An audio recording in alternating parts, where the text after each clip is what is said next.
Snoop Dogg confirms WWE was upset with AEW appearance, you running with them? Hey there, hope you all are doing well. It's road to 25k subscribers. I know most of you guys don't take a second to subscribe. Also, pause the video and tell me in comments first that you like Snoop Dogg or not. Snoop Dogg has had a long history of involvement with WWE. Not only did he grow up a wrestling fan, but his cousin, Sasha Banks, is one of the biggest stars in the company. Snoop was also inducted into the celebrity wing of the WWE Hall of Fame in 2016. Snoop Dogg even played a part in The Undertaker's retirement last fall, releasing a special line of t-shirts featuring himself and the WWE legend.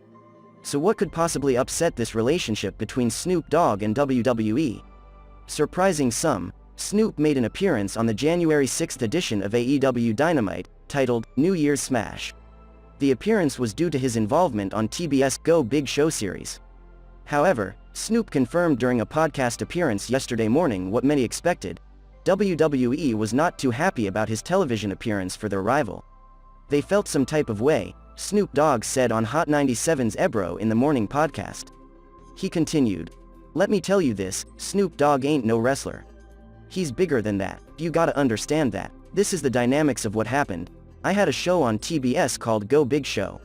So, Cody Rhodes was one of the judges on the show, and he's one of the top dogs at AEW. So, as a promotional vehicle for the gig, I went on AEW," Snoop Dogg said. Snoop Dogg confirmed the rumors about WWE's feelings on the AEW appearance. Despite the television tie-in, it still surprised many that Snoop made the appearance. Snoop also recently remixed Cody Rhodes' AEW theme song, much in the same way as he did for Sasha Banks last year. Snoop confirmed what many had speculated about on the situation. "Hey, you running with them? We got to push pause in your ass for a minute," said Snoop. "So, I stayed cool. They pushed pause for about 2 weeks, and then they go, 'Hey man, we got this video game and we need you.' The video game is the upcoming release WWE 2K22. The trailer for the game debuted during WrestleMania 37 weekend.